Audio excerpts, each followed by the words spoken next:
अस्सलाम वालेकुम, मैं हूं फखर दुरानी और आप देख रहे हैं फैक्ट चेक पाकिस्तान। आज 4-5 मौज़ूआत पे बात करेंगे। सबसे पहले बात करेंगे इमरान खान की हुकूमत गिराने का फैसला पहली बार कब किया गया और इस मुलाकात में कौन कौन शामिल था। तफसीलन इस हवाले से बात होगी। दूसरे नंबर पे बात करेंगे अमरीकी सदर डोनाल्ड ट्रंप के खसूसी एलची रिचर्ड ग्रेनल की तरफ से इमरान खान की रिहाई का मुतालबा कर दिया गया है। क्या इसके ऊपर अमल दरामद होगा और माजी में क्या क्या मुतालबात किए गए, इस पर भी तफसीलन बात होगी। तीसरे नंबर पे बात करेंगे पंजाब हुकूमत की तरफ से और पंजाब असम्बली की तरफ से वज़रा और उसके साथ साथ अरकान असम्बली के तनख्वाहों में कई गुना इजाफा कर दिया गया है। तफसीलन इस हवाले से भी बात होगी। चौथे नंबर पे बात करेंगे जस्टिस मंसूर अली शाह ने एक बार फिर 26वीं आईनी तरमीम की दुहाई दी है। क्या कहा है उन्होंने, इस पर भी तफसीलन बात होगी।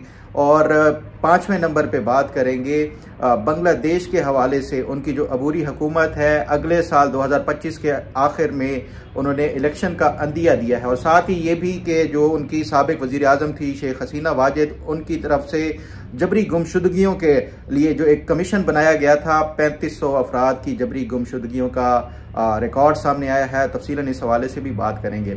सबसे पहले बात कर लेते हैं इमरान खान की हुकूमत गिराने के हवाले से। अभी 2 दिन पहले इमरान खान ने एक ट्वीट किया जिसमें उन्होंने जनरल फैज़ हमीद का दिफा करते हुए कि जनरल फैज़ हमीद तो रिटायरमेंट के बाद वो मेरे लिए क्या कर सकते थे, 9 मई के हवाले से उनके हाथ में क्या था। फिर साथ ये कहा कि असल तो इसके जो जिम्मेदार हैं मेरी हुकूमत गिराने के, वो जनरल कमर जावेद बाजवा हैं। और इस हवाले से वो कहते हैं कि आप पूछ सकते हैं जो शाहिद खाकान अब्बासी हैं या मोहम्मद ज़ुबैर से और इवन मौलाना फजल रहमान से भी आप पूछ सकते हैं कि मेरी हुकूमत जनरल बाजवा ने गिराई और कैसे गिराई। इस हवाले से साथ साथ ये भी उन्होंने दावा किया कि जनरल फैज़ हमीद और जो है वो फ़ौज का मामला है, अगर इन्होंने वो करना भी है तो उसके साथ जनरल बाजवा को भी उसका भी कोर्ट मार्शल किया जाना चाहिए या मिलिट्री ट्रायल करना चाहिए ताकि ये तमाम हकायक सामने आ जाएं। मैंने इस हवाले से बाकायदा तौर पे 2-3 मुख्तलिफ ज़राए जो आला ओहदों पे रहे और उसके साथ साथ चंद एक जो जिसका इमरान खान ने नाम भी लिया, उनमें से किसी से बात की और इस हवाले से पूछा कि क्या वाकई जो इमरान खान की हुकूमत है उसे गिराने में जनरल बाजवा का हाथ था और उस टाइम की जो मिलिट्री इस्टेब्लिशमेंट थी उसका हाथ था, या ये खालिस्तान एक पॉलिटिकल जो एक मूव थी और सियासी तौर के ऊपर ये इमरान खान की हुकूमत के लिए तमाम सियासी जमातों ने इत्तेहाद करके उनको हुकूमत से बाहर किया है। इस पे 2-3 मुख्तलिफ ज़राए वो ये दावा करते हैं कि जिस तरह इमरान खान ने कहा है और ये दावा किया है कि ये उसकी हुकूमत गिराने में उस टाइम की जो इस्टेब्लिशमेंट है वो साथ थी। मेरे ज़राए ये बताते हैं कि सदर आसिफ अली जरदारी और मौलाना फजल रहमान इस हवाले से बाकायदा काफ़ी अरसे से काम कर रहे थे, तमाम सियासी जमातों को कायल कर रहे थे और इमरान खान को सियासी और जमहूरी अंदाज में हटाने के लिए ही बाकायदा होमवर्क किया गया था। और इस हवाले से जो मौलाना फजल रहमान ने पहली मरतबा उन्होंने यहाँ पे इस्लामाबाद में धरना दिया और उसके बाद उनकी चंद एक जो उस टाइम की मिलिट्री इस्टेब्लिशमेंट के जो मेंबरान थे, जो आला ओहदों पे फाइज थे, उनसे मुलाकात हुई मौलाना फजल रहमान की और मौलाना फजल रहमान ने एक ही मुतालबा किया था उनसे कि आप गैर सियासी हो जाएं, इमरान खान की सपोर्ट ख़त्म कर दें, तो बाकी हम सियासी तौर के ऊपर इनको खुद ही डील कर लेंगे इमरान खान को। और मौलाना फजल रहमान को इसकी एश्योरेंस दी गई कि जो इस्टेब्लिशमेंट है वो बिल्कुल गैर सियासी हो जाएगी और किसी सूरत भी ये जो इमरान खान की जो सपोर्ट है या इस हवाले से कोई काम नहीं किया जाएगा और ना ही उनको कोई सपोर्ट किया जाएगा। और इसी एश्योरेंस की बुनियाद के ऊपर मौलाना फजल रहमान ने अपना जो धरना था वो ख़त्म किया और उसके बाद फिर जो सियासी तौर के ऊपर ये एक्टिवेट हुए।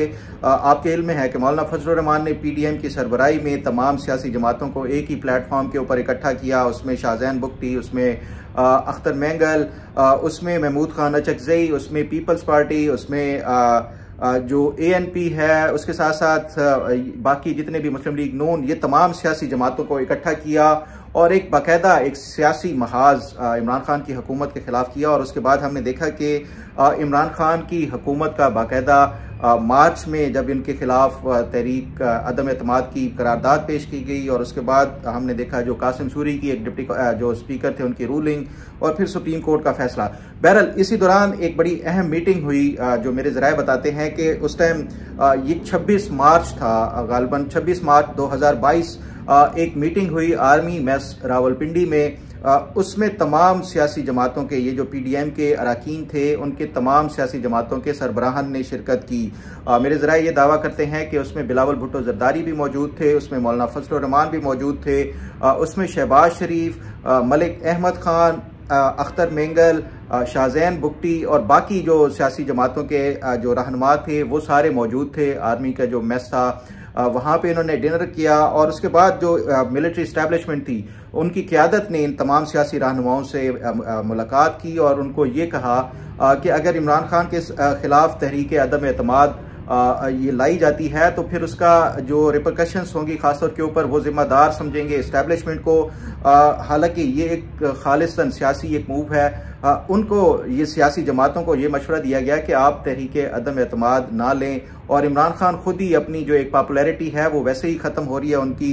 अगला इलेक्शंस तक आप इंतज़ार कर लें, इलेक्शंस होंगे तो अल्टीमेटली इमरान खान खुद ही ये जो हुकूमत है उससे बाहर हो जाएंगे, क्योंकि जो उस टाइम इमरान खान की हुकूमत की कारकर्दगी थी, चाहे वो गवर्नेंस के हवाले से हो, चाहे परफॉर्मेंस के हवाले से हो, महंगाई, बेरोज़गारी, ये सब कुछ अपने अरूज पे था। लेकिन उस टाइम जो सियासी जमातें और ख़ास तौर के ऊपर मौलाना फजल रहमान और पीपल्स पार्टी इस हवाले से वो सबसे ज़्यादा बज़िद थे कि नहीं, इमरान खान की हुकूमत को अदम एतमाद के ज़रिए ही गिराया जाएगा और साथ ही ये कि ये हुकूमत बनाने के बाद फिर आगे जारी रखने का भी फैसला इन्हीं दो रहनुमाओं का था। बहरहाल ये एक फैसला उस टाइम किया गया था। जो पहली दाग बेल डाली गई थी इमरान खान की हुकूमत गिराने के हवाले से वो मौलाना फजल रहमान का धरना था और फाइनल जो फैसला तमाम सियासी जमातों ने वो किया वो 26 मार्च 2022 को ये किया गया था। ये इस हवाले से मुख्तलिफ ज़राए से जो मेरी बात हुई उन्होंने इस हवाले से ये कंफर्म किया, ये मीटिंग का भी और ये तमाम तर जो बातें और जो फैसला हुआ ये सारा कुछ उस टाइम ये डिस्कस किया गया था। इस पे तफसीलन मज़ीद कोई जो इंफॉर्मेशन या अपडेट मिलेगी आपके साथ शेयर करूँगा। अब ज़रा बात कर लेते हैं अमेरिका के जो नौ मुंतखब सदर हैं डोनाल्ड ट्रंप, उनकी तरफ से एक जो खसूसी एलची या स्पेशल एनवॉय मुकर्रर किया गया है रिचर्ड ग्रेनल। उनकी तरफ से जब ये नवंबर में भी ट्रंप ये इलेक्शंस जीतने के बाद उनकी तरफ से ये मुतालबा किया गया था कि ट्रंप लाइक जो एक पॉलिटिशियन है पाकिस्तान का इमरान खान, उसको रिहा करना चाहिए, जो हुकूमत उसको वो किया हुआ है। फिर हमने देखा कि ये ट्रंप के बहुत ज़्यादा क्लोज थे और सदर ट्रंप ने उनको अब ओहदा दिया है स्पेशल एनवॉय का। और इस हवाले से ये PTI की तरफ से कल परसों से बड़ा डंके की चोट के ऊपर ये कहा जा रहा था कि अब तो इमरान खान को मिलिट्री इस्टेब्लिशमेंट रिहा करने के अलावा उनके पास कोई चारा ही नहीं है और पाकिस्तानी हुकूमत को इमरान खान को रिहा करना पड़ेगा। ट्रंप के स्पेशल एनवॉय जो है वो मुकर्रर हो गए हैं जिन्होंने पहले इमरान खान की रिहाई का मुतालबा किया था।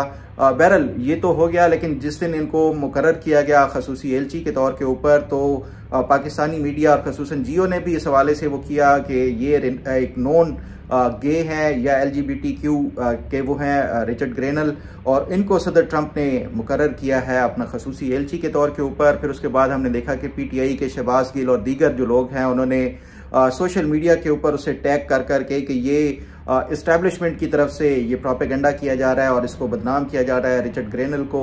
अब इमरान खान की रिहाई बहुत जल्द मुमकिन हो जाएगी। यही PTI की तरफ से काफ़ी अरसे से ये एक बयानिया चलाया जा रहा है कि ट्रंप आएगा और इमरान खान को रिहा कराएगा। इस हवाले से मैंने मुख्तलिफ जो ये तमाम इस सिस्टम को जानते हैं और इस तरह के जो मामलात हैं ख़ासतौर के ऊपर इंटरनेशनल जितनी भी ये बड़ी डीलिंग्स होती हैं या फिर जो मुलाकातें होती हैं उसके हवाले से जो वाकिफ़ हाल हैं उनसे बात की और पूछा कि क्या ये जो रिचर्ड ग्रेनल की तरफ से ट्वीट्स किए जा रहे हैं या फिर ट्रंप की हुकूमत आने के बाद कोई चांसेस हैं इमरान खान की रिहाई के हवाले से। मेरी 2-3 लोगों से बात हुई, सब यही कहते हैं कि ये जस्ट एक ट्विटर के ऊपर और सोशल मीडिया के ऊपर एक इस तरह की सियासी हलचल मचाने के लिए तो एक अच्छा एक वो मिल गया है लोगों को। लेकिन अगर इसको देखा जाए कि क्या प्रैक्टिकली ये पॉसिबल है कि किसी के कहने के ऊपर पाकिस्तान इमरान खान को छोड़ देगा, तो ये मुमकिन नज़र नहीं आता और उसकी वजूहात जो है वो यही हैं। एक तो ये कि इमरान खान के तमाम तर जो केसेस हैं पाकिस्तान की अदालतों में हैं और अदालतों में भी जो मैंने उस दिन भी ये बताया था कि मिलिट्री कोर्ट में अगर इमरान खान का ट्रायल किया जाता तो वो एक डिफरेंट प्रेशर और दबाव आ सकता था। लेकिन सिविलियन अदालतों में अगर इमरान खान को सज़ा होती है तो उसके ऊपर कोई भी मुल्क किसी भी हवाले से दबाव नहीं डाल सकता और ये हुकूमत के पास एक बड़ा वैलिड इनके पास रीज़न होती है और बहाना होता है कि देखें अदालतों की तरफ से ये फैसले किए जा रहे हैं और अदालतों की तरफ से ही ये तमाम मुकदमा ज़ेर इल्तवा हैं, इसलिए हुकूमत इसके ऊपर कुछ नहीं कर सकती क्योंकि जो पाकिस्तान की अदलिया है वो आज़ाद है। ये तो एक इनके पास वैलिड रीज़न भी है। माजी में अगर देखा जाए, ट्रंप ने शकील अफरीदी की जो रिहाई का और उसे अमेरिका के हवाले करने के हवाले से ना सिर्फ ये कि बाकायदा एक बार नहीं 10 बार कोई मुतालबा किया था, लेकिन हुकूमत पाकिस्तान ने उसको पाकिस्तान का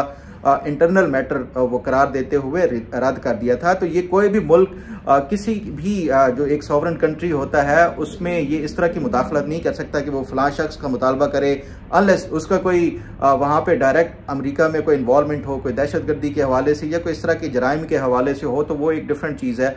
लेकिन अगर किसी दूसरे मुल्क, किसी सॉवरन मुल्क में एक शख्स मतलूब हो, उसको अमेरिका लेकर इस तरह नहीं जा सकता।